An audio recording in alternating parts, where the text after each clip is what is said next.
দারিদ্রতা ও অসম্মান হতে বাঁচতে ফজর ও মাগরিবের নামাজের পরে একটি দোয়া 7 বার করে পড়বেন। আল্লাহ পাক রব্বুল আলামিন আপনাকে সম্মান দান করবেন এবং আল্লাহ পাক রব্বুল আলামিন দারিদ্রতা থেকে মুক্তির ব্যবস্থা করে দিবেন। এটা আমার কথা নয়, নবীজি সাল্লাল্লাহু আলাইহি সাল্লাম নিজে আমাদেরকে জানিয়ে দিয়েছেন।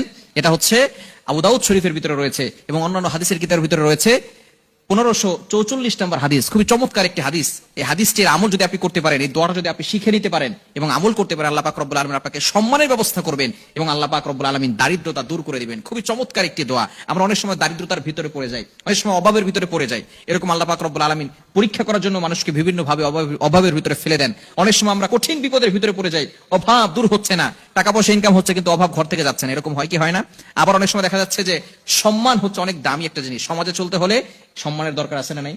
যদি আপনি অপমানিত হয়ে যান, লজ্জিত হয়ে যান, তাহলে কিন্তু আপনি মুখ দেখাতে পারবেন না। খুব মনের ভিতরে কষ্ট লাগে যে আমি লজ্জিত হলাম, অপমানিত হলাম, লাঞ্ছনা, এই লাঞ্ছনার জিন্দেগিটা খুবই কষ্টকর। এজন্য আল্লাহ পাক রব্বুল আলামিন যাতে করে আপনাকে সম্মানিত করেন এবং আপনি সকলের সামনে সম্মান পেতে চান এবং শ্রদ্ধা পেতে চান, সম্মানের সাথে চলতে চান, তাহলে অবশ্যই এই আমলটা বেশি বেশি করবেন। ফজর নামাজের পরে 7 বার, মাগরিবের নামাজের পরে 7 বার পড়বেন।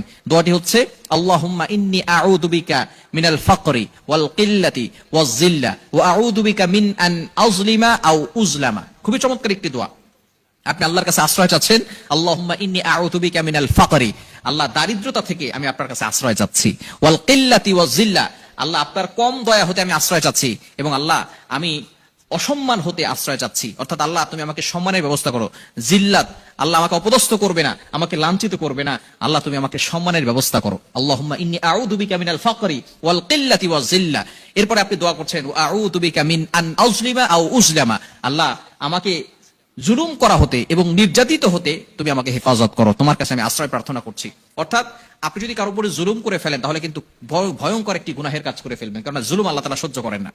আল্লাহ কারোর উপর জুলুম করবেন না এবং জুলুম করা আল্লাহ তাআলা কখনোই পছন্দ করেন না। ফিরআউনকে আল্লাহ তাআলা ধ্বংস করেছেন, ফিরআউন তার কওমের উপরে জুলুম করা শুরু করেছে, তার জাতির উপরে জুলুম করা শুরু করেছে। নমরুদ, সে জুলুম করত, তার এলাকার যে মানুষগুলো ছিল তাদের উপরে জুলুম করত।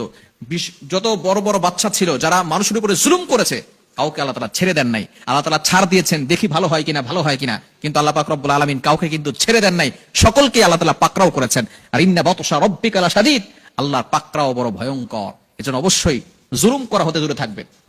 আপনি যেখানে থাকেন না কেন, কারো উপরে আপনি জুলুম করবেন না। আপনার মেয়ের উপরে বলেন, আপনার ছেলের উপরে বলেন, আপনার বউয়ের উপরে বলেন, কারো উপরে আপনি জুলুম করতে যাবেন না। সবসময় খেয়াল রাখতে হবে। এজন্য আপনি জুলুম করা হতে আপনি আল্লাহর কাছে আশ্রয় প্রার্থনা করছেন এবং নির্যাতিত হতে, আপনি যদি কারো দ্বারা নির্যাতিত হয়ে যান তাহলে কিন্তু আপনি